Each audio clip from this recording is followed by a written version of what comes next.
남편이 세상을 떠난 후 제 삶은 완전히 달라졌어요. 함께했던 모든 순간들이 마치 꿈처럼 멀게 느껴졌죠. 그가 있을 땐 외로움이라는 단어를 생각해 본 적이 없었는데, 이제는 매일 그 감정과 함께 살아갑니다. 엄마, 저 왔어요. 밥은 드셨어요? 장남이 오랜만에 집에 들렀을 때 물었습니다. 아니, 아직. 네가 온다고 해서 기다리고 있었지. 제가 일이 많아서 자주 못 와서 죄송해요. 요즘은 어떻게 지내세요? 그냥 그렇지 뭐. 혼자 있으니 심심하고. 저는 무심코 한숨을 내쉬었어요. 장남은 불편한 듯 시계를 확인했습니다. 저녁 먹고 얘기 좀 할까? 제가 물었죠. 오늘은 시간이 없어요. 회사에 중요한 미팅이 있어서 잠깐만 들른 거예요. 식탁에 차려둔 음식을 보며 장남은 미안한 표정을 지었습니다. 그의 방문이 얼마나 짧을지 이미 알고 있었기에 실망감을 숨기려 했었어요. 그래, 바쁜데 어서 가렴. 다음에 시간 날 때 좀 더 오래 있다가. 네, 다음에는 꼭 오래 있을게요. 약속할게요. 장남이 떠난 후 집안에는 다시 정막만이 남았습니다. 텔레비전을 켰지만 웃고 있는 가족들의 모습만 눈에 들어왔어요. 전화기를 들어 둘째에게 전화를 걸까 하다가 그만두었습니다. 아마 그도 바쁘다는 말만 할 테니까요. 이제는 자식들의 삶에 저희 자리가 점점 좁아지고 있다는 걸 느낍니다. 남편이 살아있을 때는 주말마다 손주들이 뛰어노는 소리로 집안이 시끌벅적했었는데 그 소리마저 이제는 기억 속에만 남아있어요. 예전 같으면 혼자서도 할 수 있던 일들이 이제는 힘겹게 느껴졌어요. 몸이 갑자기 아파서 병원에 가게 됐는데 의사의 표정이 심각했습니다. 진료실에서 검사 결과를 확인하던 의사 선생님이 안경을 벗으며 저를 바라봤죠. 박순자님, 혈압이 많이 높으시고 관절염도 꽤 심해졌네요. 특히 이 나이에 혼자 생활하시는 건 위험할 수 있습니다. 그렇게 심각한가요? 정기적인 검진과 꾸준한 약 복용이 필요해요. 가족분들 중에 돌봐주실 분이 계신가요? 자식들이 있긴 한데 다들 바빠서요. 의사는 처방전을 작성하며 걱정스러운 눈빛으로 저를 봤어요. 제 손을 잡더니 진지한 목소리로 말했습니다. 누군가의 도움이 꼭 필요하세요. 혼자서는 약 챙겨 먹기도 힘드실 텐데 자녀분들께 말씀드려 보세요. 병원을 나오면서 현기증이 일어 잠시 벽을 짚고 서 있었어요.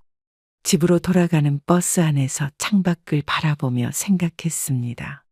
이대로 혼자 지내다 쓰러지면 누가 알아줄까? 자식들에게 연락해야 할지 고민되었죠. 집에 도착하니 손이 떨려서 열쇠를 꽂는 것도 쉽지 않았어요.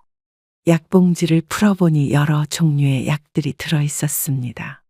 아침, 점심, 저녁, 시간별로 챙겨 먹어야 하는데 혼자서는 어려울 것 같았어요. 이런 물 한 잔 따르는 것도 힘드네. 잠시 후 전화벨이 울렸습니다. 둘째 며느리였어요. 어머님, 오늘 병원 가신다고 하셨잖아요. 검진 결과는 어떠셨어요? 별로 좋지 않네. 혈압도 높고 관절염도 심해졌다고 하더라. 그래요? 많이 아프세요? 제가 이번 주말에 들릴게요. 정말? 그럼 좋겠구나. 전화를 끊고 나니 조금은 마음이 놓였습니다. 하지만 다음 날 아침 갑자기 숨이 막혀 깼어요. 가슴이 답답하고 식은땀이 흘렀죠. 손을 뻗어 전화기를 잡으려 했지만 닿지 않았습니다. 그 순간 너무 무서웠어요. 누구 없나? 간신히 일어나 약을 찾아 먹었지만 이제는 정말 누군가의 도움이 필요하다는 걸 인정할 수밖에 없었어요. 더 이상 혼자서는 안 된다는 생각에 자식들에게 연락하기로 마음먹었습니다. 가장 먼저 장남에게 전화를 걸기로 했어요. 우리 아이들 중에 제일 믿음직한 아들이라 생각했기 때문입니다. 떨리는 마음으로 전화번호를 눌렀고 몇 번의 신호음 후에 그가 전화를 받았죠. 여보세요, 엄마? 무슨 일 있어요? 민수야, 엄마가 요즘 몸이 많이 안 좋아서 그러는데 네가 좀 도와줄 수 있니? 어디 아프세요? 많이 심각해요? 의사 선생님이 혼자 지내기 어렵다고 하더라. 혈압도 높고 관절염도 심해졌대. 약도 여러 개 먹어야 하는데 혼자서는 잘 챙겨 먹기도 힘들고. 전화기 너머로 장남의 한숨 소리가 들렸어요. 잠시 침묵이 흐른 뒤 그가 말을 이었습니다. 엄마, 죄송한데 사업이 지금 너무 바빠서 제가 신경 쓸 여력이 없어요. 동생들에게도 얘기해 보세요. 제가 할 수 있는 건 지금 없어요. 그의 말에 가슴이 조금 아팠지만 사업이 어려운 시기라는 것을 알고 있었기에 이해하려 노력했어요. 그렇지. 너도 요즘 힘들지? 그래, 알았어. 너무 걱정하지 마. 정말 죄송해요, 엄마. 제가 시간 날 때 찾아뵐게요. 그때 뭐라도 도울 방법을 생각해 볼게요. 그래, 그래. 조심히 일해. 전화를 끊고 창밖을 바라보니 해가 서쪽으로 기울고 있었습니다. 장남의 어린 시절이 문득 떠올랐어요. 중학교 때 다리를 다쳐 한 달 동안 입원했을 때 제가 매일 병원에서 밤을 새우며 간호했던 기억이 났죠. 며칠 후 장남에게 다시 연락해 봤습니다. 병원에 가야 하는데 동행이 필요했거든요. 민수야, 내일 병원에 가야 하는데 혹시 시간 될까? 내일요? 아, 죄송해요. 내일은 중요한 미팅이 있어서. 그래, 괜찮아. 혼자 갈 수 있어. 다음에는 꼭 같이 갈게요. 전화를 끊은 후 달력을 보니 장남이 마지막으로 집에 온 날짜가 2달 전이었어요. 그 후로는 연락도 점점 뜸해지고 문자로 안부만 가끔 물어볼 뿐이었습니다. 다음 날 혼자 병원에 가려고 준비하는데 현기증이 다시 찾아왔어요. 벽을 짚고 겨우 숨을 고르는데 초인종 소리가 들렸습니다. 조심스레 문을 열어보니 옆집에 사는 김 할머니가 서 계셨죠. 박씨, 안색이 안 좋네. 어디 아파? 병원에 가려고 했는데 좀 어지러워서. 그래? 내가 같이 가줄까?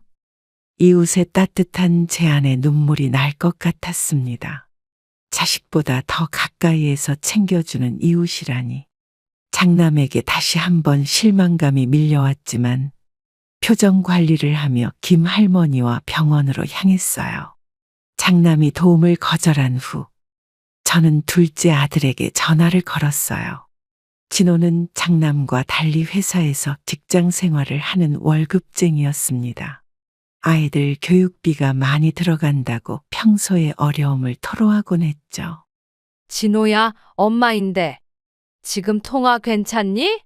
네, 엄마. 무슨 일 있으세요? 그게 엄마가 요즘 건강이 안 좋아져서 혼자 지내기가 좀 힘들구나. 전화기 너머로 잠시 침묵이 흘렀습니다. 둘째가 무슨 생각을 하는지 궁금했어요. 아, 많이 아프세요? 병원은 가보셨어요? 응, 갔다 왔어. 혈압이 많이 높고 관절염도 심해졌대. 의사 선생님이 혼자 지내는 거 위험하다고 하더라. 형한테도 말씀하셨어요? 방금 얘기했는데 너희 형이 사업 때문에 바빠서 힘들대. 둘째의 한숨 소리가 전화기 너머로 들렸어요. 제 부탁이 그에게도 부담스럽게 느껴지는 것 같아 마음이 무거웠습니다. 엄마, 회사 일이 너무 많아서요. 병원 가는 일은 막내가 더 잘할 것 같은데요. 수연이가 시간이 더 자유롭잖아요.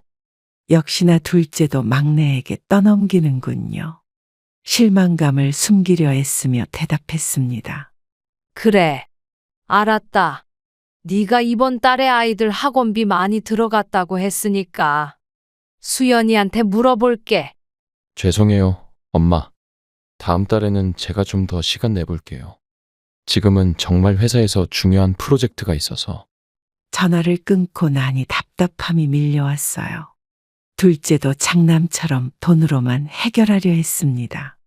월말에 용돈을 보내주긴 했지만 정작 제가 원하는 건 그런 게 아니었죠. 다음 날 병원에 갔다 오는 길에 마트에 들렀는데 우연히 둘째 며느리를 만났어요. 어머님, 여기서 뵐 줄은 몰랐네요. 혼자 장 보러 나오셨어요? 응, 약도 타러 갔다가 장 좀 보려고. 무거운 거 들면 안 되는데. 제가 도와드릴게요. 며느리의 친절에 감사했지만 그녀의 다음 말에 실망했습니다. 진호가 어제 어머님 전화 받고 많이 미안해했어요. 요즘 회사가 구조조정 중이라 늦게까지 야근하느라 정신이 없거든요. 알고 있어. 다들 바쁜 거 이해해. 저희가 조만간 한번 찾아뵐게요. 주말에 애들이랑 같이요. 며느리의 약속이 얼마나 지켜질지 의문이었지만 표정을 관리하며 미소 지었어요. 가족들은 각자의 바쁜 생활에 저를 위한 시간은 항상 나중에 조만간으로 미루곤 했습니다. 집에 돌아와 약을 정리하다 문득 남편 사진이 눈에 들어왔어요. 그가 살아있을 때는 항상 우리 아이들은 달라 라고 했었는데 지금의 현실은 너무 다르네요. 여보, 우리 아이들 바쁜가 봐요. 엄마는 집만 되나 봐. 마지막 희망을 안고 막내딸 수연이에게 전화를 걸었어요. 딸은 두 오빠와 달리 저와 자주 연락하는 편이었습니다. 결혼한 지 5년 만에 이혼하고 아들 하나를 키우며 직장 생활을 하고 있었죠. 수연아, 엄마야. 통화 괜찮니? 네, 엄마. 무슨 일 있으세요? 그게 엄마가 요즘 많이 힘들어서 그런데 나 좀 도와줄 수 있겠니? 전화기 너머로 아이 우는 소리가 들렸습니다. 수연이가 아이를 달래는 소리가 이어졌어요. 민준아, 잠깐만. 할머니랑 통화 중이야. 엄마, 죄송해요. 민준이가 오늘 좀 칭얼대네요. 어디가 아프세요? 저는 의사가 말해준 진단 내용과 혼자 지내기 어렵다는 상황을 설명했습니다. 진심으로 딸이 도와줄 수 있기를 바랐어요. 엄마, 저도 직장 일이 많고 애들 때문에 너무 바빠요. 오빠들한테 좀 부탁해보세요. 세 번째 거절을 듣는 순간 목이 메어왔습니다. 목소리가 떨리지 않게 했으며 대답했어요. 오빠들도 다 바쁘다고 하더라. 괜찮아. 엄마가 알아서 할게. 정말 죄송해요, 엄마. 다음 주에 시간 내서 한번 찾아뵐게요. 그때 살펴볼게요. 전화를 끊고 깊은 한숨이 나왔습니다. 세 자식 모두 똑같은 말만 하는군요. 바빠요. 다음에 시간 내서 죄송해요. 말뿐인 약속이 얼마나 공허하게 느껴지는지 모르겠네요. 그날 저녁 혼자 약을 먹으려다 물을 엎질러 바닥을 닦는데 허리가 아파 일어나지 못했어요. 한참을 바닥에 앉아 있다가 겨우 소파까지 기어가 휴대폰을 찾았습니다. 누구한테 전화해야 하지? 자식들 번호를 보다가 전화를 내려놓았어요. 또 바쁘다는 말을 듣고 싶지 않았습니다. 대신 119에 전화를 걸어야 할지 고민하다가 결국 옆집 김 할머니에게 연락했어요. 여보세요, 김씨. 죄송한데 좀 도와주실 수 있을까요? 박 씨, 무슨 일이에요? 목소리가 안 좋네. 넘어져서 일어나기가 힘들어요. 죄송하지만 좀 와주실 수 있을까요? 바로 갈게요. 문은 열려 있어요? 김 할머니의 급한 발소리가 곧 현관에서 들렸습니다. 자식들보다 더 가까이에서 챙겨주는 이웃이라니 참 아이러니했죠. 다음 날 아침 딸이 전화가 왔어요. 김 할머니가 딸에게 연락한 모양입니다. 엄마, 어제 넘어지셨다면서요? 왜 저한테 연락 안 하셨어요? 네가 바쁘다고 해서 신경 쓰게 하고 싶지 않았어. 그래도 그렇죠. 제가 이번 주말에 꼭 갈게요. 민준이도 데려갈게요. 그래, 기다릴게. 전화를 끊고 나니 허탈함이 밀려왔습니다. 몸이 아프고 넘어져도 자식들보다 이웃에게 먼저 연락하게 된 현실이 슬펐어요. 자식들의 도움 없이 병원에 가는 날이 왔습니다. 아침부터 더 심해진 어지럼증으로 준비하는데 평소보다 시간이 오래 걸렸어요. 겨우 옷을 입고 가방을 챙기는데 전화가 울렸죠. 여보세요. 박순자입니다. 어머니, 저 며느리예요. 오늘 병원 가신다고 하셔서 전화드렸어요. 혼자 가세요? 응, 김 할머니가 같이 가주기로 했어. 저희가 데려다 드리고 싶은데 오늘은 애들 학원 스케줄이 빡빡해서. 전화를 끊고 현관문을 나서는데 다리가 후들거렸습니다. 김 할머니가 계단 아래서 기다리고 있었어요. 박 씨, 오늘 안색이 더 안 좋네. 택시 타고 갈까? 아니에요. 버스 타면 돼요. 신경 써줘서 고마워요. 병원에 도착해 진료 순서를 기다리는 동안 옆자리 할머니와 대화를 나눴습니다. 그분도 자식들 얘기를 하셨죠. 손녀딸이 와서 도와준다네. 참 착해. 자네 자식들은 어때? 다들 바빠서 제가 알아서 다니고 있어요. 의사 선생님과 진료실에 들어갔습니다. 검사 결과를 보더니 표정이 더 심각해졌어요. 박순자님, 혈압이 더 올라갔네요. 그리고 이 검사 결과를 보니 신장 기능도 약간 저하됐습니다. 혼자 지내고 계신다고 하셨죠? 네, 혼자 살고 있어요. 누가 약은 챙겨드리나요? 이 상태로 혼자 계시는 건 위험합니다. 가족들에게 말씀드려야겠어요. 진료를 마치고 약국에서 약을 받아 집으로 돌아가는 길이 너무 멀게 느껴졌어요. 버스 안에서 창밖을 바라보며 생각했습니다. 자식들에게 또 부탁해야 할까? 아니면 이대로 혼자 버텨야 할까? 집에 도착해서 약을 정리하다 어지러움이 다시 찾아왔어요. 소파에 겨우 앉아 심호흡을 했습니다. 그때 휴대폰이 울렸어요. 장남이었습니다. 엄마, 오늘 병원 갔다 오셨어요? 어떻게 됐어요? 더 나빠졌대. 혈압이 더 높아지고 신장도 안 좋아졌다고. 약은 잘 타오셨어요? 제가 돈이라도 보내드릴까요? 돈보다는 내가 곁에 있어줬으면 좋겠구나. 엄마, 죄송해요. 지금은 정말 바빠서. 다음 주에 시간 내볼게요. 또 다음 주라는 말이군요.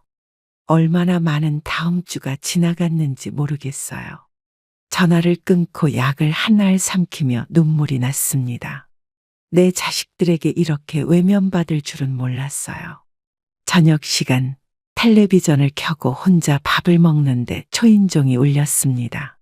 문을 열어보니 막내딸 수연이 민준이를 데리고 서 있었어요. 엄마, 오늘 병원 갔다 왔다길래 걱정돼서 왔어요. 많이 아프세요? 더 이상 혼자 지낼 수 없는 상황이 되어 가족 회의를 소집했어요. 거실에 세 자식과 며느리들이 모두 모이니 오랜만에 집이 북적거렸습니다. 하지만 그 분위기가 과거의 따뜻함과는 달랐죠. 다들 와줘서 고맙구나. 너희 아버지가 떠난 후로 엄마 몸이 많이 안 좋아졌어.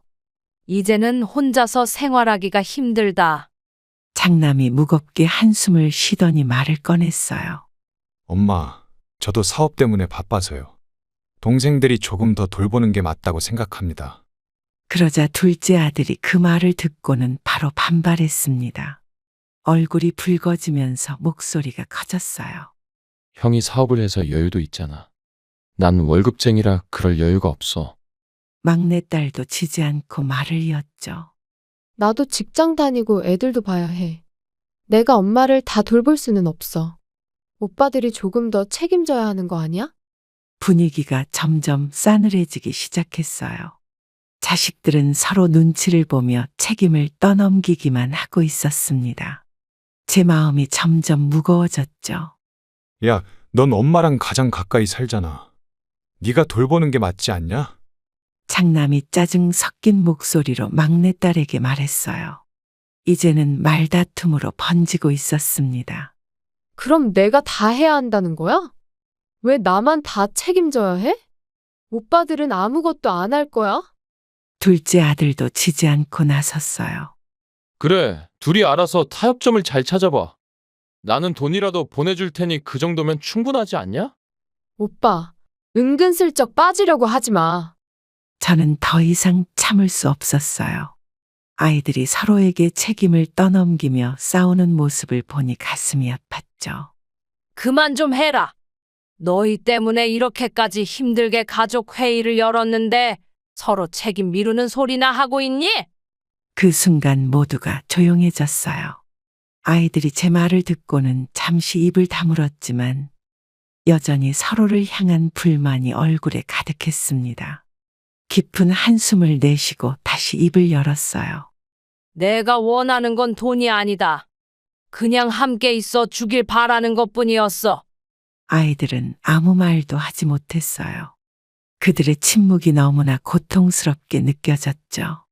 결국 회의는 아무런 결론 없이 끝났습니다. 각자 할 수 있는 만큼만 하겠다고 하고는 돌아갔어요. 다들 떠난 후 텅 빈 집에 혼자 남겨지니 더욱 외로웠습니다. 거실 소파에 앉아 창밖으로 보이는 저녁 노을을 바라봤어요. 전화가 울렸고 화면에는 수연이의 이름이 떠 있었죠. 엄마, 생각해봤는데 일단 제가 모실게요. 내일 짐 챙겨서 저희 집으로 오세요. 결국 막내딸 수연의 집으로 짐을 옮기게 됐어요. 아파트 현관문을 열고 들어서자 좁은 공간에 짐들이 겹겹이 쌓여 있었습니다. 새 식구가 살기에도 비좁아 보이는 집에 제가 들어가니 더욱 답답해 보였죠. 엄마, 이쪽이 엄마 방이에요. 좀 좁지만 불편하지 않게 정리해놨어요. 수연이가 문을 열어준 방은 원래 작은 서재로 쓰던 공간이었습니다. 간이 침대 하나와 작은 옷장이 전부였어요. 고맙구나. 이 정도면 충분해. 민준아, 할머니 짐 옮기는 거 좀 도와줘. 싫어. 나 게임 중이야. 민준아, 지금 뭐 하는 거야? 할머니께 인사도 안 하고. 민준이는 마지못해 게임기를 내려놓고 제게 인사했어요. 어색한 분위기 속에서 짐을 정리하는데 수연의 표정이 좋지 않았습니다. 엄마, 짐은 내일 다 정리하셔도 돼요. 저 오늘 야근이라 곧 나가봐야 해요. 그래, 네가 바쁜데 내가 방해되면 어쩌나 걱정했어. 그건 아니에요. 그냥 오늘 중요한 미팅이 있어서요. 민준이 저녁은 냉장고에 있는 김치찌개 데워 드세요. 민준이도 같이요.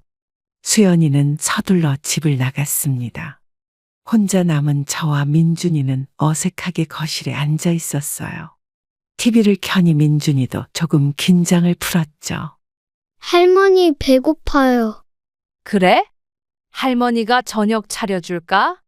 냉장고에 있는 거 그냥 데우면 된대요. 냉장고를 열어보니 반찬이라고는 김치와 몇 가지 뿐이었습니다. 김치찌개를 데우는데 불도 잘 안 붙는 오래된 가스레인지였어요. 간신히 저녁을 차려 민준이와 식탁에 앉았습니다. 맛있게 먹어. 할머니, 이거 맛없어요. 엄마는 항상 배달시켜 먹어요. 그래? 내일은 할머니가 맛있는 걸 해줄게. 식사 후 설거지를 하고 있는데 민준이가 다가왔어요. 할머니, 내일 학교 데려다 줄 거예요. 그럴까? 학교가 어디에 있는데? 엄마가 할머니가 와서 나 학교 데려다 주고 데려올 거라고 했어요. 이런, 수연은 미리 말해주지도 않았는데 벌써부터 제게 아이 돌봄을 맡기려는 것 같았습니다. 몸이 아픈 저를 돌봐주기 위해 온 것인지 아니면 제가 수연을 도와주러 온 것인지 헷갈렸어요. 밤늦게 수연이 돌아왔을 때 저는 이미 작은 방에 누워 있었습니다. 문틈으로 새어나오는 불빛에 잠을 설쳤죠. 아침에 일어나 보니 수연은 이미 출근한 후였어요. 테이블 위에 포스트잇이 붙어 있었습니다. 엄마, 아침 먹고 민준이 8시까지 학교 데려다 주세요. 저녁에 봬요. 수연의 집에서 지내기 시작한 지 일주일쯤 지났을 때 손자 돌봄이 일상이 되어버렸어요. 아침에 민준이를 깨워 학교에 데려다 주고 오후에 데려오는 일이 제 담당이 됐습니다. 건강이 좋지 않은 상태에서 이런 일과가 쉽지 않았죠. 할머니, 오늘은 학교 끝나고 친구네 집에 놀러 갈 거예요. 그래? 그럼 어디로 데리러 가면 되니? 아니요, 친구 엄마가 데려다 준대요. 할머니는 그냥 집에 계세요. 민준이를 학교에 데려다 주고 집으로 돌아오는 길 갑자기 현기증이 찾아왔어요. 버스 정류장 의자에 겨우 앉아 숨을 골랐습니다. 약을 먹어야 하는데 집에 두고 온 것이 생각났죠. 집에 도착하자마자 약을 먹고 잠시 쉬려는데 수연에게서 전화가 왔어요. 엄마, 오늘 회사에 중요한 미팅이 생겨서 늦을 것 같아요. 민준이 학원 데려다 주실 수 있어요? 수연아, 엄마가 오늘 좀 몸이 안 좋아서. 어디 아프세요? 많이 심각해요? 아니, 그 정도는 아닌데. 약 먹고 좀 쉬면 괜찮아질 거야. 다행이네요. 그럼 민준이 4시에 학교 앞으로 데리러 가셔서 5시까지 태권도 학원에 데려다 주세요. 주소는 문자로 보내드릴게요. 전화를 끊고 나니 허탈한 웃음이 나왔습니다. 제가 아프다는 얘기에도 그냥 지나쳐버리는 수연이 모습에 서운했지만 이혼 후 혼자 아이를 키우는 어려움을 생각하니 이해는 됐어요. 무거운 발걸음으로 민준이를 데리러 학교로 갔습니다. 다른 아이들의 할머니들도 보였어요. 모두 손주를 기다리는 모습이었죠. 박 할머니도 손주 데리러 오셨네요. 네, 우리 민준이요. 손주 키우느라 힘들죠? 저도 딸 이혼하고 나서 손주를 맡게 됐어요. 짧은 대화 속에서 공감대가 형성됐습니다. 민준이가 친구들과 뛰어나오는 모습이 보였어요. 할머니, 나 오늘 학교에서 상 받았어요. 그래? 우리 민준이 정말 잘했구나. 학원까지 가는 길. 민준이는 계속 떠들었지만 제 다리는 점점 무거워졌어요. 겨우 학원에 도착해 민준이를 내려주고 집으로 돌아왔습니다. 저녁이 되어 수연이 돌아왔을 때 저는 소파에 누워 쉬고 있었어요. 엄마, 저녁은 안 하셨어요? 민준이 학원에서 데려와야 하는데. 아, 깜빡했네. 내가 좀 몸이 안 좋아서. 제가 데려올게요. 엄마 많이 아프세요? 그냥 좀 쉬면 괜찮아질 거야. 수연이 민준이를 데리러 나간 사이 저는 힘을 내서 저녁 준비를 했어요. 몸이 아파도 제 역할을 다하고 싶었거든요. 하지만 요리를 하다 보니 허리와 다리가 더 아파왔습니다. 엄마, 밥 안 해도 됐어요. 우리 배달시킬 거예요. 수연과 민준이가 돌아와 제가 준비한 음식을 보더니 그렇게 말했어요. 딸의 집에 머무르면서 저는 자꾸 신세를 지는 것 같아 마음이 불편했어요. 수연이 퇴근하고 들어오면 항상 핸드폰만 보며 건성으로 대답하는 모습에 서운함이 쌓여갔습니다. 아침 식사를 준비하던 중 딸이 부엌으로 들어왔어요. 엄마, 오늘은 뭐 해요? 김치찌개 끓이고 있어. 민준이가 어제 잘 안 먹어서 오늘은 좀 맛있게 해보려고. 음식 맛이 좀 별로예요. 그냥 배달 음식 시킬게요. 딸의 말에 가슴이 아팠지만 표정 관리를 하며 대답했어요. 그래. 네가 좋은 대로 하렴. 엄마, 오늘 회사에서 중요한 미팅이 있어서 저녁에 늦을 것 같아요. 민준이 학원 데려다 주시고 숙제도 좀 봐주세요. 알겠다. 내가 할 수 있는 건 돕고 싶으니까. 수연이 출근하고 난 후 저는 집안일을 시작했어요. 빨래를 돌리고 청소를 하다 보니 다리가 아파왔지만 쉴 수가 없었습니다. 딸에게 짐이 되고 싶지 않았거든요. 점심시간에 수연이에게서 문자가 왔어요. 엄마, 저 오늘 집 좀 청소해 주세요. 다음 주에 동료들이 집에 올 것 같아요. 제가 답장을 보내려는데 또 문자가 왔습니다. 그리고 세탁기도 돌려주세요. 제 셔츠들 다 세탁해야 해요. 손이 떨렸어요. 딸이 저를 도와주는 게 아니라 제가 딸의 가사도우미가 된 것 같은 느낌이 들었습니다. 그래도 딸의 어려운 상황을 이해하려고 노력했어요.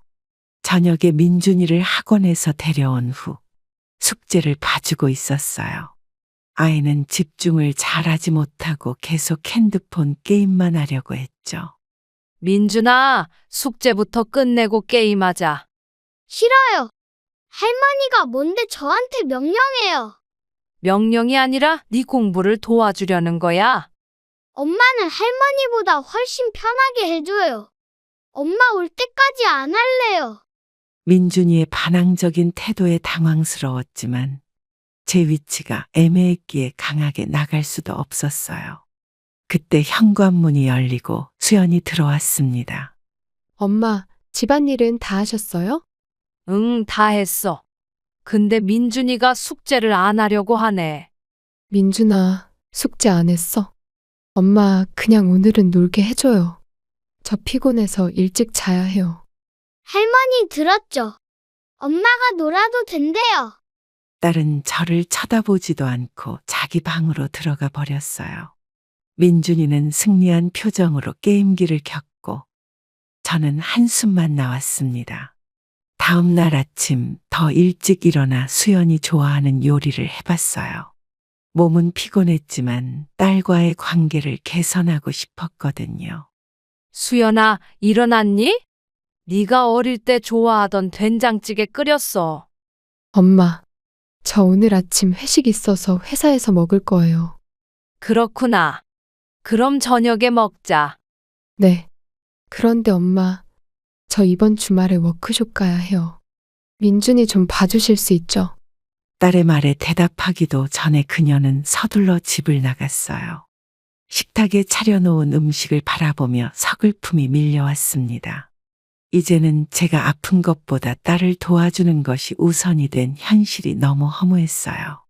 어느 날 아침 갑자기 가슴이 답답하고 숨이 가빠지는 증상이 찾아왔어요. 아침 식사를 준비하다 식탁에 기대어 힘겹게 숨을 골랐습니다. 저도 모르게 그릇을 떨어뜨렸고 소리를 듣고 수연이 달려왔죠. 엄마, 괜찮으세요? 뭐 하시다가 그릇을 깨셨어요? 아니, 조금 어지러워서 가슴이 답답하네. 병원에 가봐야 하는 거 아니에요? 얼굴이 너무 하얘요. 수연의 걱정스러운 눈빛에 안심이 됐어요. 하지만 그녀의 다음 말에 그 안도감은 금세 사라졌습니다.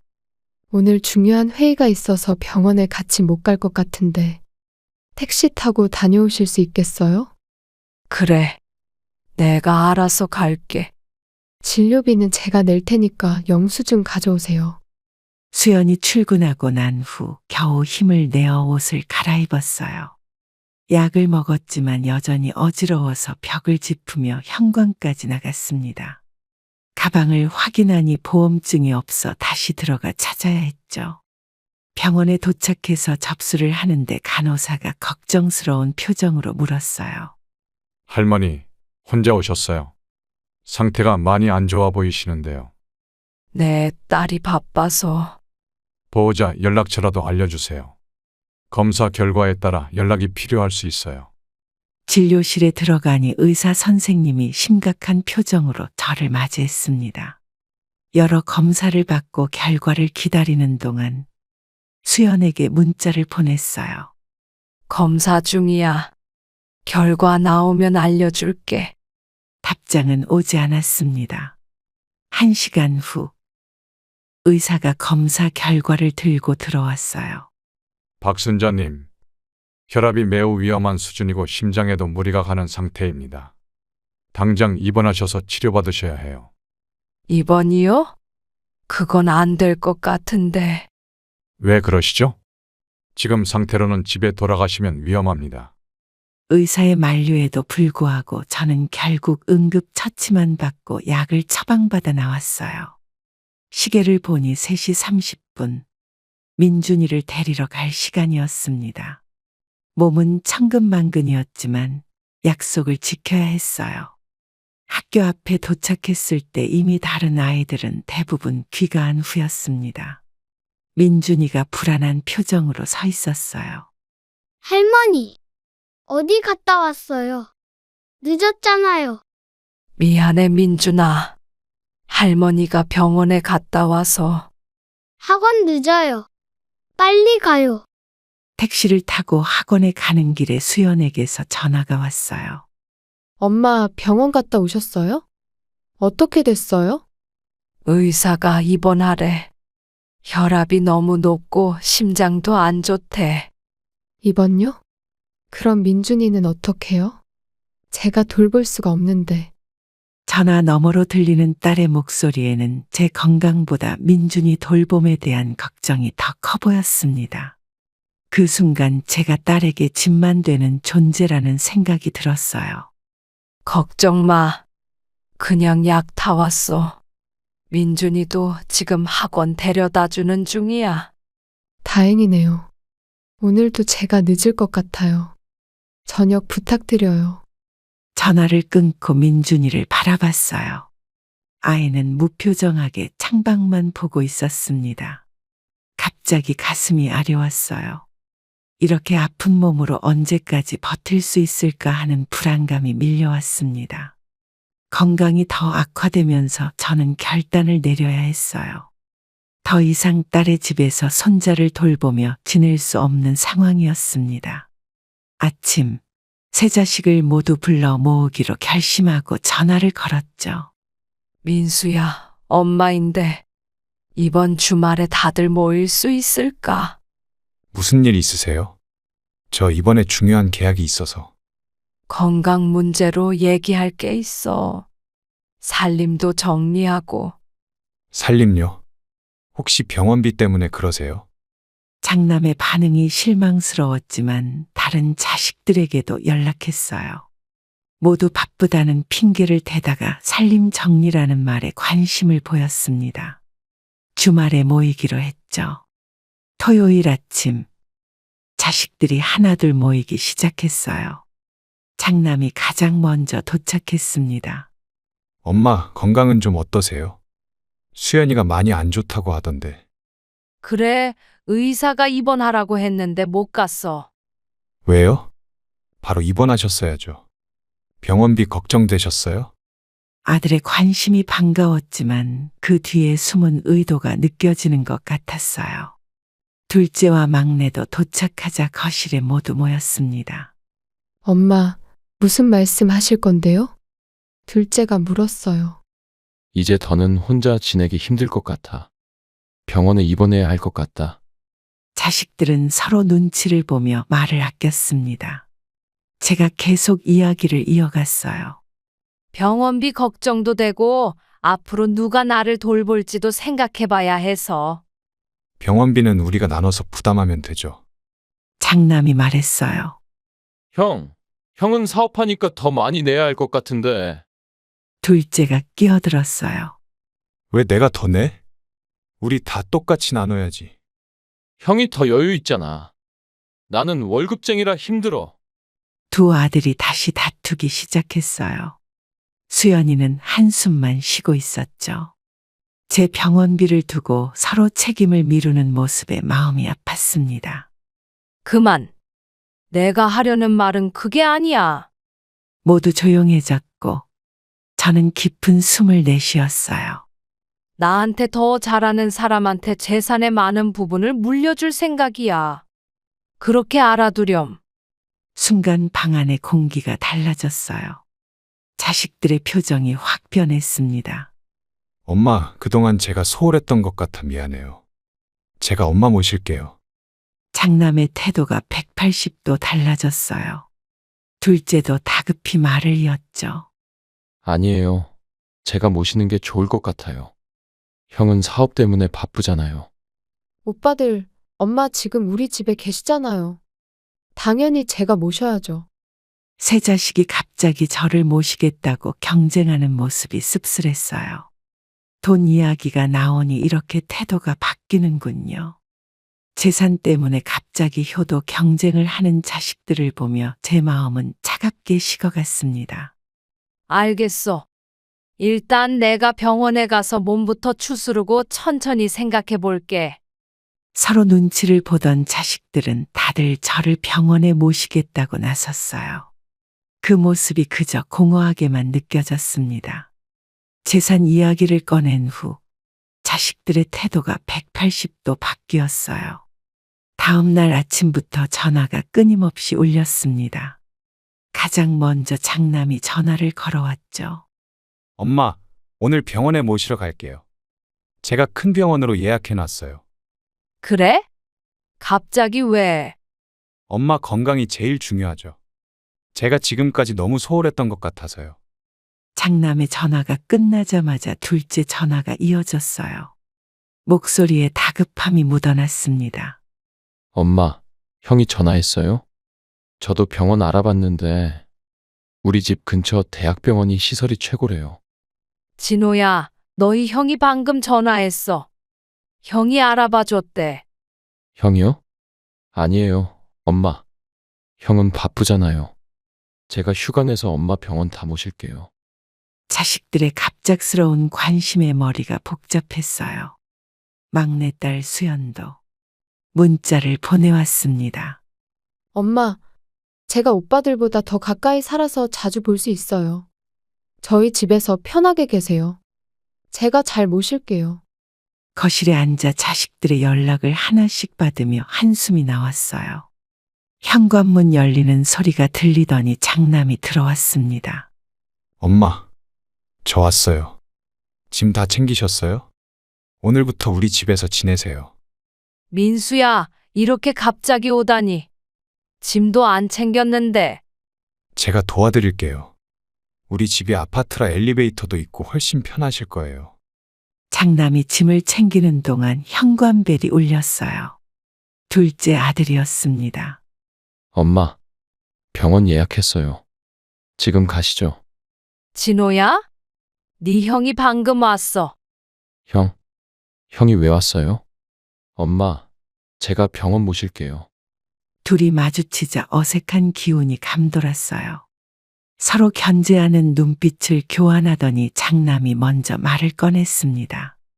진호야, 나랑 통화도 안 하고 갑자기 왔네? 엄마는 내가 모실 거야.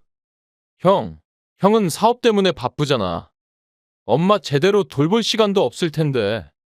둘이 다투기 시작할 때 막내딸도 들어왔어요. 수연의 얼굴이 당황스러움으로 가득했습니다.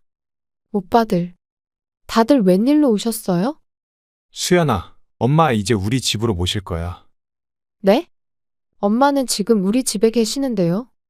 갑자기 왜 이러세요? 세 자식이 서로 언성을 높이며 저를 누가 모실지 다투는 모습을 보니 웃음이 나왔어요. 지난 몇 개월간 전화 한 통 없던 사람들이 재산 이야기가 나오자 이렇게 경쟁하다니요. 다들 조용히 해. 내가 결정할 거야. 제 목소리에 모두 입을 다물었어요. 저는 천천히 일어나 자식들을 바라봤습니다. 나 지금 병원에 검사 받으러 갈 거야. 혼자 갈 수 있으니 다들 돌아가. 엄마, 제가 데려다 드릴게요. 그들의 모습에 씁쓸한 미소가 지어졌습니다. 돈이 그들에게 가장 중요한 것이었군요. 자식들의 달라진 태도를 확인하고 싶어 결국 장남의 제안을 받아들이기로 했어요. 장남은 자신의 승리를 자랑스러워하는 듯한 표정으로 제 짐을 차에 실었습니다. 며칠 지낼 정도의 짐만 챙겼죠. 엄마, 우리 집이 넓어서 훨씬 편하실 거예요. 제가 방 따로 준비해 놨어요. 그래, 고맙구나. 차 안에서 며느리에게 전화하는 장남의 목소리가 들렸어요. 전화 내용이 신경 쓰였습니다. 여보, 엄마 모시고 가는 중이야. 방 정리 잘 해놨지? 그래, 우리가 잘 모시면 엄마도 알아서 재산 문제 잘 해결해 주실 거야. 장남의 집에 도착하자 며느리가 억지 미소로 저를 맞이했어요. 손주들도 어색하게 인사했습니다. 어머님, 오랜만이에요. 방은 이쪽으로 준비했어요. 며느리가 안내한 방은 집에서 가장 구석에 있는 작은 방이었어요. 창문도 작고 습기가 차 있는 듯 했습니다. 가족실과도 멀리 떨어져 있었죠. 여기니? 네, 손님 방인데 깨끗하게 청소해놨어요. 어머님 짐은 이쪽 옷장에 넣으시면 돼요. 짐을 풀고 있는데 장남이 들어왔어요. 표정이 달라져 있었습니다. 엄마, 저녁 드시고 병원부터 가봐야 할 것 같아요. 종합검진도 예약했어요. 그렇게 급한 일은 아니야. 내일 가도 괜찮을 것 같은데. 아니에요. 엄마 건강이 제일 중요하죠. 재산 문제도 있으니까 건강부터 챙기셔야죠. 장남의 말에 순간 식은땀이 흘렀어요. 재산 문제도 있으니까라는 말이 계속 머릿속에 맴돌았습니다. 저녁 식사 시간, 식탁에 앉자 며느리는 특별한 음식을 차렸어요. 어머님, 이건 보양식이에요. 건강에 좋다고 해서 특별히 준비했어요. 고맙구나. 평소엔 이런 거 안 먹는 것 같은데. 오늘은 특별한 날이잖아요. 어머님이 오신 날인데. 평소에는 볼 수 없었던 친절의 어색함이 느껴졌어요. 장남은 계속해서 재산 이야기를 돌려서 꺼내려 했습니다. 엄마, 요즘 부동산 시장이 안 좋잖아요. 엄마 집도 언제 처분하실지 생각해 보셨어요?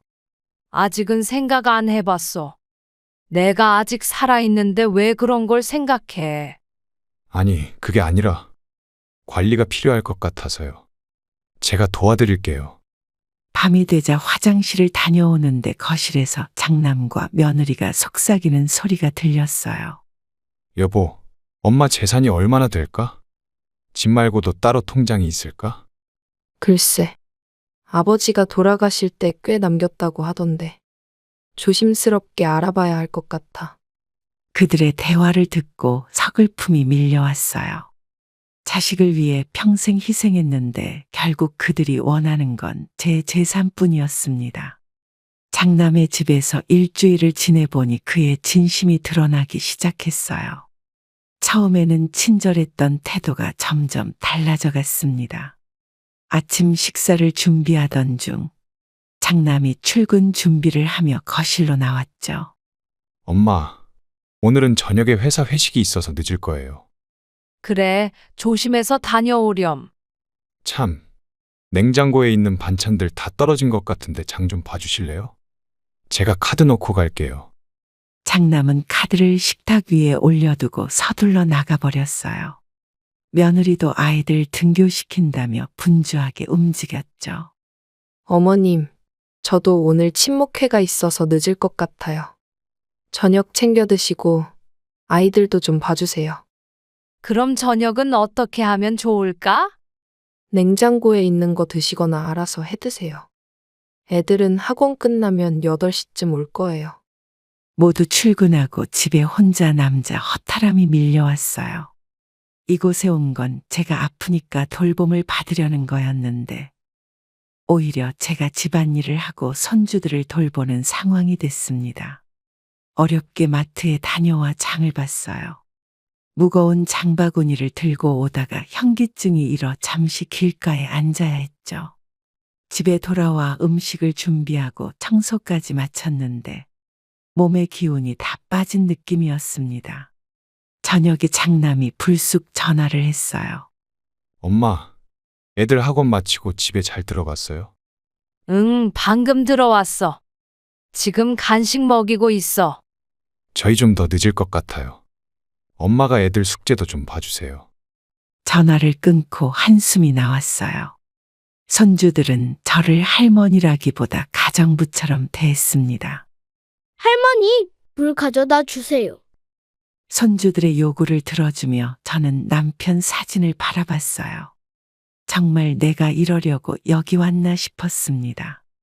밤늦게 장남과 며느리가 돌아왔을 때 저는 이미 지쳐 침대에 누워 있었어요. 그들이 부부싸움을 하는 소리가 들렸습니다. 당신이 엄마 모신다고 해놓고 이게 뭐예요? 집안일까지 다 시키고. 뭐 어때? 같이 사는데 당연히 도와야지. 엄마도 할 일이 있어야 덜 심심하실 거야. 그래도 너무한 거 아니에요? 어머님 건강도 안 좋으신데. 됐어. 일단 재산 문제 해결되면 요양원 알아볼 거니까. 그 말을 듣는 순간 눈물이 왈칵 쏟아졌어요. 장남에게 이런 속셈이 있었다니. 아침이 되자 저는 결심을 굳혔습니다. 더 이상 이곳에 있을 수 없었어요. 민수야, 나 오늘 둘째 집에 좀 다녀올게. 네? 갑자기요? 왜요? 응, 진호가 나보고 좀 와달라고 해서. 며칠 있다가 올게. 어디 가시려고 짐을 다 챙기세요? 금방 올 거야. 걱정 마. 장남의 의심스러운 눈빛을 느끼며 저는 택시를 타고 둘째 집으로 향했어요. 과연 진호네는 어떨지. 마음은 이미 무겁기만 했습니다. 둘째 집에 도착하니 진호가 회사에서 일부러 시간을 내어 저를 맞이했어요. 장남 집에서의 불편했던 경험을 말하지 않고 환하게 웃으며 인사했습니다. 엄마, 드디어 오셨네요. 형네 집은 괜찮으셨어요? 그래, 너희 형도 바쁜데 잘 챙겨줬어. 저희 집이 작지만 편하게 지내세요. 제가 엄마 방 따로 마련해 놨어요. 진호가 안내한 방은 깨끗했지만 역시 집에서 가장 작은 공간이었습니다. 짐을 풀고 있는데 둘째 며느리가 들어왔어요. 어머님, 저녁 드셨어요? 제가 음식 준비해 놨어요. 고맙구나. 조금 이따 먹을게. 식사 후 진호가 거실에서 저를 기다리고 있었습니다. 표정이 진지해 보였어요.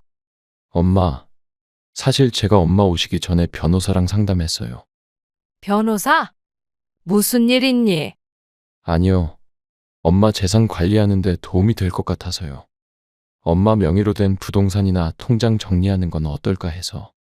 진호의 말이 끝나기도 전에 가슴이 철렁 내려앉았어요.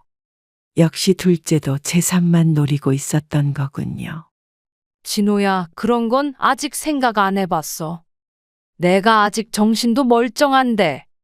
아니, 엄마, 그게 아니라 미리 정리해 두면 좋을 것 같아서요. 형이 엄마 재산 가져가려고 그럴 수도 있잖아요. 그런 걱정은 안 해도 돼.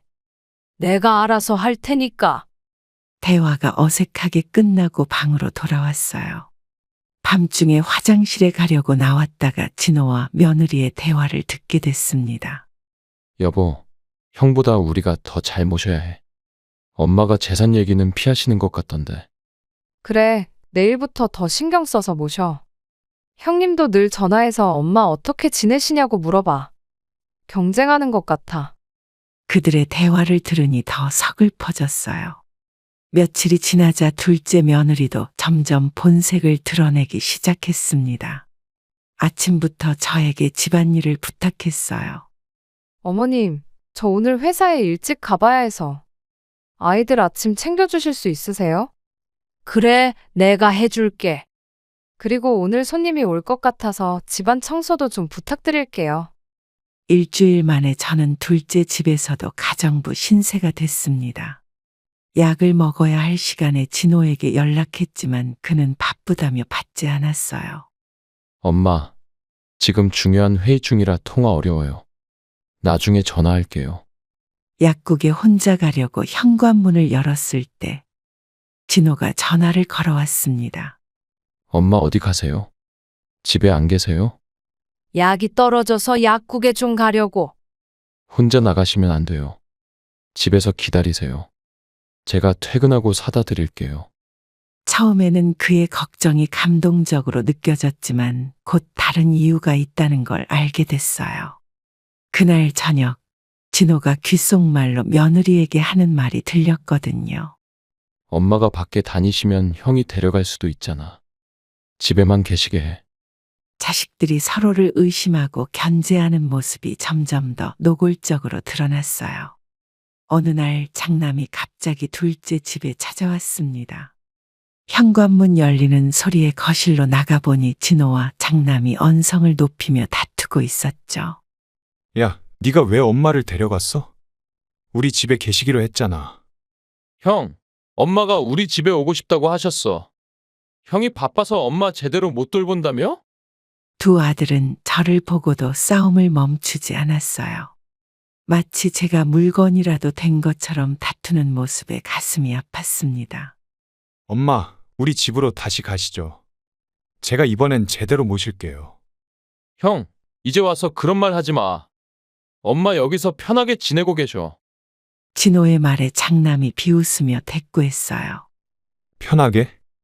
니네 좁은 아파트에서? 우리 집이 훨씬 넓고 좋잖아. 집 크기가 중요한 게 아니라 마음이야. 형은 엄마 재산만 생각하잖아. 뭐? 네가 무슨 자격으로 그런 말을 해? 너도 똑같이 재산 때문에 엄마 모신 거 아니야? 두 아들의 다툼을 지켜보다가 저는 참을 수 없어 소리쳤어요. 그만. 둘 다 조용히 해. 두 아들이 놀란 표정으로 저를 쳐다봤어요. 저는 깊은 한숨을 내쉬었습니다. 내가 무슨 물건이야? 이렇게 서로 차지하겠다고 싸우는 게? 엄마, 제가 잘 모시려고 하는데 진호가. 민수야, 그만해라. 너희 둘 다 나를 진심으로 생각하는 게 아니잖아. 침묵이 내려앉았고 저는 방으로 들어가 버렸어요. 잠시 후 문을 두드리는 소리가 들렸습니다. 진호였어요. 엄마, 죄송해요. 형이 갑자기 와서 화가 났어요. 진호야, 너희 형한테 화낼 게 아니라 너희가 나를 어떻게 생각하는지 스스로 돌아봐야 해. 진호는 말문이 막힌 듯 했어요.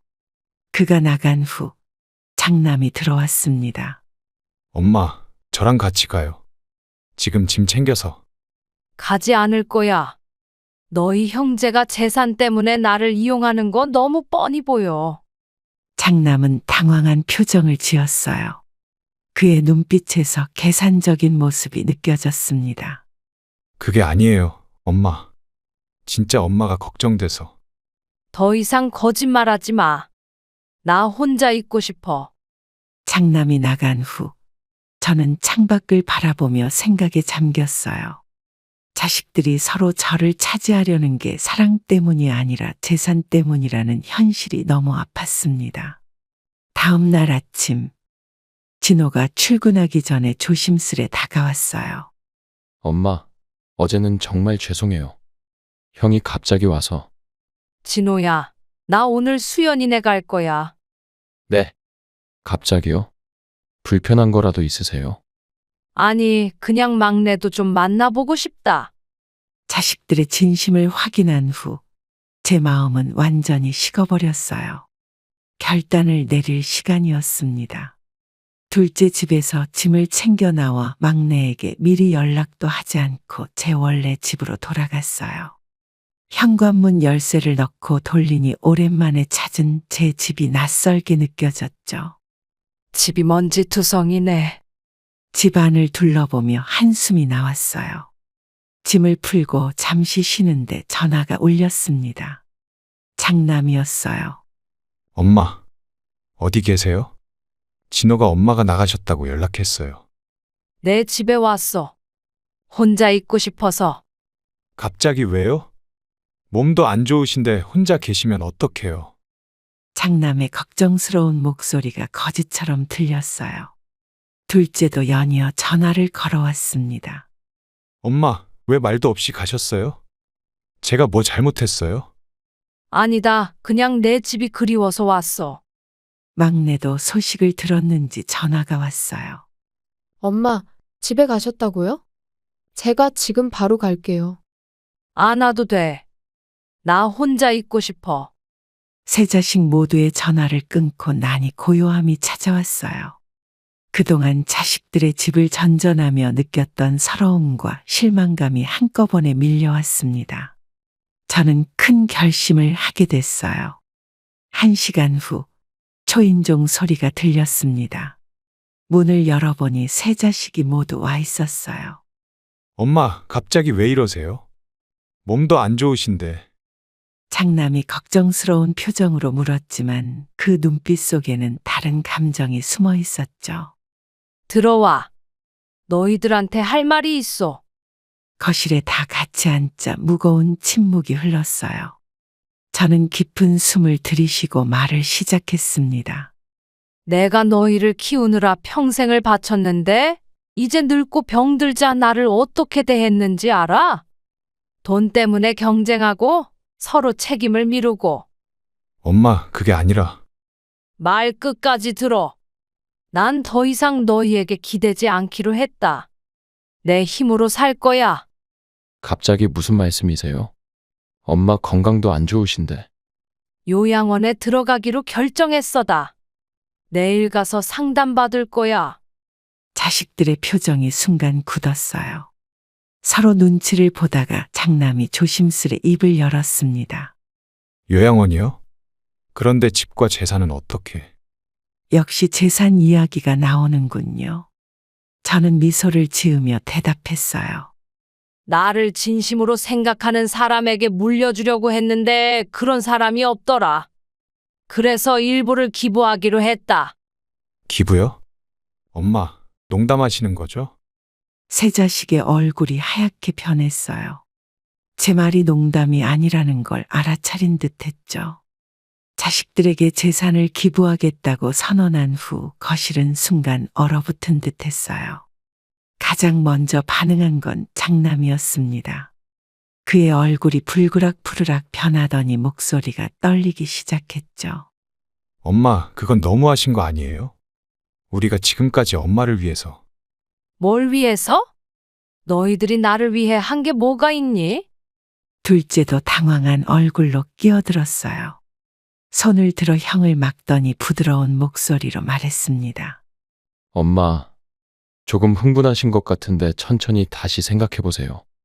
저희가 부족했던 점이 있었다면 앞으로 더 잘할게요. 이제 와서? 내가 아프다고 하니까 서로 책임 미루더니 재산 얘기 꺼내니까 갑자기 효도 경쟁하는 너희가 안타까웠다. 막내딸은 울음을 참으며 제 손을 잡았어요. 눈물이 그녀의 눈가에 맺혔지만 진심인지 연기인지 이제는 구분하기 어려웠습니다. 엄마, 저희가 많이 부족했지만 그래도 엄마 자식인데 다 기부하시면 저희는 어떻게 해요? 수연아, 너희들 모두 다 성인이고 자기 삶 살고 있잖아. 부모 재산 바라보고 살 나이는 지났어. 장남이 자리에서 벌떡 일어났어요. 그의 눈빛이 무섭게 변했습니다. 엄마, 아버지가 돌아가시고 그 재산을 엄마가 다 물려받았잖아요.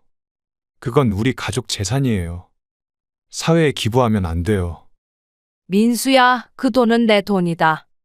네 아버지가 나한테 남긴 거고 내가 어떻게 쓰든 내 마음이지. 둘째도 흥분해서 목소리를 높였어요. 평소의 차분한 모습은 어디로 사라졌는지 얼굴이 일그러졌습니다. 엄마가 그렇게 하시면 저희는 정말 상처받을 거예요. 저희가 뭐 그렇게 효도를 안 했나요? 제 마음은 이미 단단히 굳어 있었어요.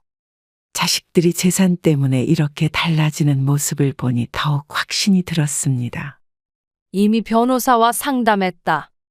내일 계약서에 서명할 거야. 뭐라고요? 엄마가 그럴 수는 없어요. 장남이 소리를 지르며 테이블을 내리쳤어요. 저는 놀라지 않고 그를 차분히 바라봤습니다. 어떻게 막을 건데? 내가 아직 정신 멀쩡하고 내 의지로 결정한 일이야. 형, 진정해요. 엄마, 한 번만 더 생각해 보세요. 저희에게 마지막 기회를 주세요. 그래요, 엄마. 우리가 정말 잘못했어요. 다시 시작해요. 막내의 울먹이는 목소리에도 제 마음은 움직이지 않았습니다. 몇 개월간 겪은 일들이 주마등처럼 스쳐 지나갔어요. 이제 와서 후회해도 소용없다. 너희들이 보여준 진심은 이미 봤으니까. 드디어 요양원 입소 날이 되었어요. 작은 여행 가방에 필요한 물건들만 챙겨 현관문을 나서려는데 초인종이 울렸습니다. 문을 열어보니 세 자식이 모두 서 있었죠. 굳은 표정으로 저를 바라보고 있었어요. 엄마, 정말 요양원에 가시는 거예요? 그래? 이미 결정했어. 그래도 좀 더 생각해 보시면 어떨까요? 저희가 다 같이 돌아가면서 모실게요. 장남의 제안에 고개를 저었어요. 이제는 그들의 말에 흔들리지 않을 자신이 있었습니다. 늦었어. 내 짐은 다 쌌고 택시도 곧 올 거야. 엄마, 요양원에서 편하실지 걱정돼요. 제가 어제 인터넷에서 찾아봤는데 요양원 학대 사건도 많고. 괜찮다. 내가 직접 찾아본 곳이니까 걱정 마라. 막내딸이 눈물을 글썽이며 제 손을 잡았어요. 그녀의 손이 떨리는 게 느껴졌습니다. 엄마, 재산 기부하는 건 정말 하실 거예요? 역시 재산 이야기였군요. 저는 차분히 대답했어요. 이미 다 처리했다. 어제 변호사와 함께 계약서에 서명했어. 세 자식의 얼굴이 창백해졌어요. 장남이 몸을 떨며 말했습니다. 그럴 수 없어요. 우리 동의 없이 어떻게 그런 결정을... 내 재산이니까 내가 결정할 수 있어. 그때 밖에서 택시 경적 소리가 들렸어요. 저는 마지막으로 집안을 둘러보았습니다. 이곳에서의 수많은 추억들이 스쳐 지나갔죠. 남편과 함께 아이들을 키웠던 웃음소리가 가득했던 그 시간들. 이제 가볼게. 너희들도 각자 잘 살아. 엄마, 그럼 저희는 이제 어떻게 해요? 다 컸으니 스스로 살아가는 법을 배우렴. 내가 없어도 너희들은 충분히 잘 살 수 있어. 택시에 짐을 싣고 뒷좌석에 올라탔어요. 창문 너머로 보이는 자식들의 모습이 안타깝게 느껴졌지만 이젠 돌아갈 수 없었습니다. 어디로 모실까요? 요양원으로 부탁드려요. 택시가 출발하자 장남이 뒤쫓아왔어요. 창문을 두드리며 소리쳤습니다. 엄마, 내려요. 우리 다시 얘기해봐요. 그의 목소리가 점점 멀어졌고 저는 앞만 바라보며 새로운 시작을 준비했어요. 요양원으로 가는 길, 묘한 해방감이 느껴졌습니다. 이제는 더 이상 자식들의 기대에 부응하거나 그들의 사랑을 갈구하지 않아도 됐으니까요. 할머니, 요양원 처음 가시나 봐요? 네, 처음이에요. 걱정 마세요. 요즘 요양원은 시설도 좋고 프로그램도 많대요. 택시기사의 따뜻한 말에 미소 지었어요. 앞으로의 삶, 어떤 모습일지 설렜습니다. 요양원에 입소한 지 한 달이 지났어요. 처음에는 낯설고 두려웠던 곳이 이제는 편안한 집이 되어가고 있었습니다. 아침 체조를 마치고 정원을 거닐던 중 간호사 선생님이 다가왔죠. 박 할머니, 오늘 기분이 좋아 보이세요? 약 드실 시간이에요. 고마워요. 덕분에 요즘 몸이 많이 좋아진 것 같아요. 할머니 혈압도 안정되고 있어요. 걱정했던 것보다 훨씬 빨리 적응하고 계시네요. 약을 받아 마시고 나니 마음이 평온해졌어요. 창밖으로 보이는 풍경이 새삼 아름답게 느껴졌습니다. 요양원에서의 생활이 편안했지만 어느 순간부터 답답함이 밀려오기 시작했어요. 창문 너머로 보이는 바깥 세상이 더욱 그리워졌습니다. 요양원 원장실을 찾아가 제 마음을 털어놓았죠. 원장님, 저 이제 밖에서 살고 싶어요. 박 할머니, 갑자기 무슨 일이세요? 건강도 많이 좋아지셨는데. 그래서 더 밖에서 살아보고 싶어요. 제 발로 걸어 다니고 시장도 가고 자유롭게 살고 싶어요. 원장님은 걱정스러운 표정으로 절 바라봤어요. 그래도 제 결심이 확고한 걸 아셨는지 고개를 끄덕이셨습니다. 이해합니다. 도움이 필요하시면 언제든 연락 주세요. 일주일 후, 저는 요양원에서 나와 조용한 동네의 작은 원룸으로 이사했어요.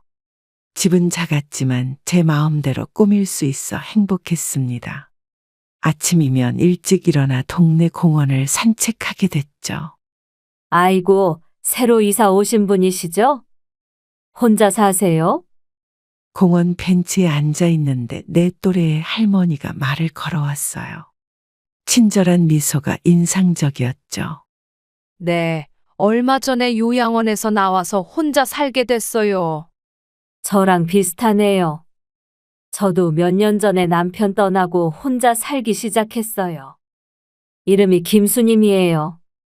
그렇게 이웃과의 첫 인연이 시작됐어요. 다음 날은 김 할머니가 저를 경로당에 데려갔습니다. 그곳에서 같은 동네 어르신들과 알게 됐죠.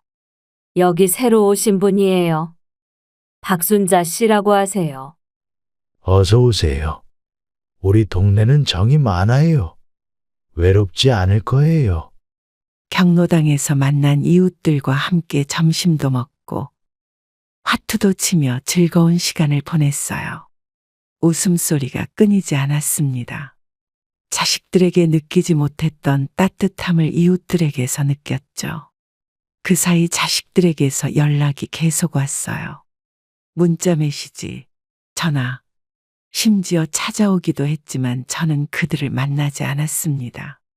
진심 어린 사과를 할 때까지 기다리고 싶었거든요. 그들이 정말로 변했는지 시간을 두고 지켜보고 싶었어요. 할머니, 자식분들 연락 안 받으세요? 네, 아직은 제 마음의 준비가 안 됐어요. 진정한 사과를 할 때까지 기다릴 거예요. 이해해요. 저도 비슷한 경험이 있거든요. 시간이 필요하죠. 이제 저는 자유롭게 시장도 다니고 이웃들과 텃밭도 가꾸며 행복한 나날을 보내고 있어요. 인생의 황혼기에 깨달은 소중한 교훈을 나누고 싶어요. 평생을 자식들을 위해 살아왔지만 노년에는 나 자신을 위한 시간이 필요했어요. 그것이 이기적인 선택이 아니라 건강한 자립이라는 것을 이제야 알게 되었습니다. 무엇보다 자신의 가치를 스스로 지켜야 합니다. 누군가에게 인정받기 위해 굽히지 말고 자신의 결정을 존중하세요. 인생은 끝날 때까지 끝난 게 아닙니다. 노년의 삶도 아름답고 의미 있게 만들 수 있어요. 지금 이 순간 여러분 자신을 위한 시간을 소중히 여기시길 바랍니다. 그럼 오늘도 행복한 하루 되시길 기원하겠습니다. 감사합니다.